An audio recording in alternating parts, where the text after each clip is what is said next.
حضرت رفاعی رحمہ اللہ کا دور ہے. رفاعی رحمہ اللہ یہ شاہ عبد القادر جیلانی رحمہ اللہ کے دور کی بات. شاہ عبد القادر جیلانی رحمہ اللہ اس سال حج میں تھے اور وہ بھی رسول اللہ صلی اللہ تعالی علیہ وسلم کے روضے کے پاس تھے اور ہزاروں لاکھوں کا مجمع تھا.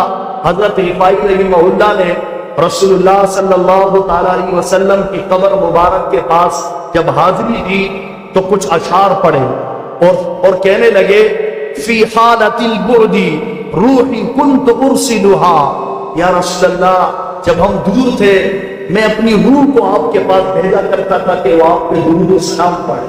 اب ذوق اور شوق سنے, جب ذوق شوق بڑھتا ہے تو پھر اس کا جواب کیا ملتا ہے اللہ اور اس کے رسول کی طرف سے.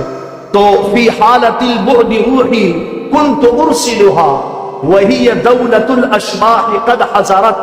اور یہ حاضری کا وقت ہے, آج مجھے اللہ نے حاضری دی ہے, آپ کے در پہ حاضر ہوں. تو اب کیا ہوگا, پہلے میں اپنی روح کو بھیجتا تھا, وہ آپ کی قبر مبارک پہ آپ کو درود اور سلام کا تحفہ پیش کرتی تھی. وہی دولت الاشباح قد حضرت, ابھی حاضری کی دولت نصیب ہو چکی ہے مجھے. فامدد یمینک کئی تحظی بہا شفتی. بہت بڑی بات تھی اور یہ بات ان لوگوں کے لائق تھی. کہتے ہیں یا رسول اللہ اپنا ہاتھ مبارک قبر مبارک سے باہر نکالیے, بڑھائیے اپنا ہاتھ. کئی تحظی بہا شفتی, تاکہ میں اپنے ہونٹوں سے آپ کے مبارک ہاتھ کو بوس سکوں. بس دو اشعار ہیں, یہ اشعار پڑھنا تھے. لاکھوں کے مجمع نے یہ نظارہ دیکھا, رسول اللہ صلی اللہ تعالی علیہ وسلم کی مبارک روزہ اطہر سے ایسے مبارک ہاتھ نکلا اور سیدھا حضرت رفاعی کے پاس آیا اور انہوں نے پکڑا اور ایسے چوما اور بلکہ اس کے بعد حالت خراب ہو گئی. ایسی حالت غیر ہوئی. لاکھوں کے مجمع نے جب یہ حالت دیکھی تو یہ دوڑتے ہوئے گئے اور آگے باب جبریل کی طرف جب نکلتے ہیں ایسے, جب روزے میں درود و سلام پڑھ کے ایسے نکلتے ہیں, وہاں پہ جا کے لیٹ گئے اور کہتے ہیں لوگوں میرے اوپر چڑھ کے جاؤ. کسی نے پوچھا کہ یہ کیوں؟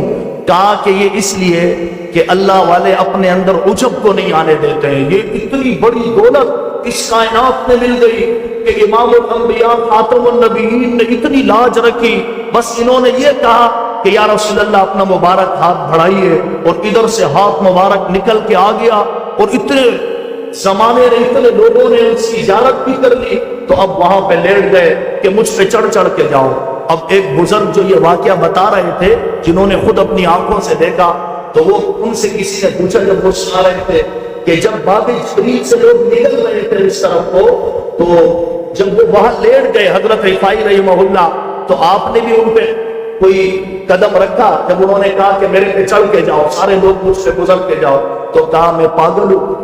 جو پاگل لوگ تھے وہ پاؤں رکھ رہے تھے ان کے اوپر, میں پاؤں رکھتا تو میں چل نہیں جاتا اس وقت. اللہ جل جلالہ نے تو مجھے ان کا مقام دکھایا اور میں تو سمجھدار آدمی تھا, جو بے وقوف تھا وہ پاؤں رکھ کے جا رہا تھا کہ چلو کوئی پاگل ہے دیوانہ ہے, ہاتھ پاؤں رکھ کے گزر جاؤ, اور وہ اپنا عجب کم کر رہے تھے. یہ شوق کی بات ہے.